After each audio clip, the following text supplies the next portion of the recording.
നമസ്കാരം.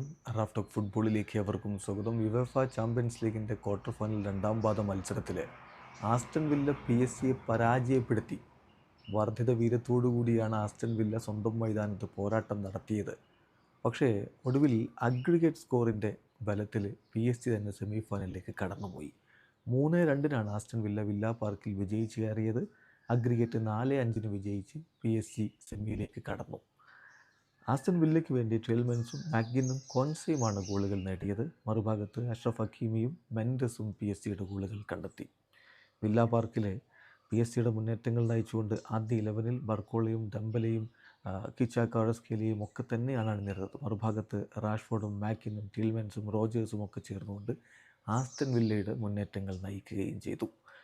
തുടക്കത്തിൽ PSG ഗോളടി 11-ാമത്തെ മിനിറ്റിൽ അഷ്റഫ് ഹക്കീമി അവരെ മുന്നിലേക്ക് എത്തിച്ചു. 27-ാമത്തെ മിനിറ്റിൽ ന്യൂനോ മെൻഡസും ദിബു മാർട്ടിനസ് കാവൽ നിന്ന വലയിലേക്ക് പന്തെത്തിച്ചു. അങ്ങനെ PSG അനായാസം വിജയിച്ചു കയറുമെന്ന് തോന്നിയെങ്കിൽ തെറ്റി.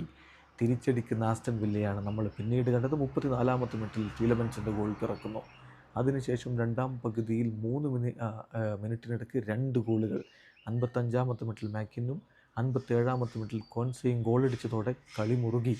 അഗ്രിഗേറ്റ് 4-5 എന്ന രൂപത്തിലേക്ക് മാറി. വീണ്ടും ആസ്റ്റൺ വില്ലയ്ക്ക് അവസരങ്ങൾ ലഭിച്ചെങ്കിലും പന്ത് വലയിലേക്ക് എത്തിക്കാൻ കഴിഞ്ഞില്ല. PSG ആ ഒരു നേരിയ മാർജിനിൽ വിജയിച്ച് കയറുകയും ചെയ്തു. എന്തായാലും PSG യുവേഫ ചാമ്പ്യൻസ് ലീഗിൻ്റെ സെമി ഫൈനലിലേക്ക് കടന്നുപോയിരിക്കുന്നു. മികച്ച പോരാട്ടവീര്യം കാഴ്ചവെച്ചുകൊണ്ട് ആസ്റ്റൺ വില്ല UCL നിന്ന് പുറത്തേക്ക്. വീഡിയോ അവസാനിക്കുന്നു. ഫുട്ബോൾ ലോകത്തെ കൂടുതൽ വിശേഷങ്ങളുമായി റാഫ് ടോക്സ് വീണ്ടും എത്താം.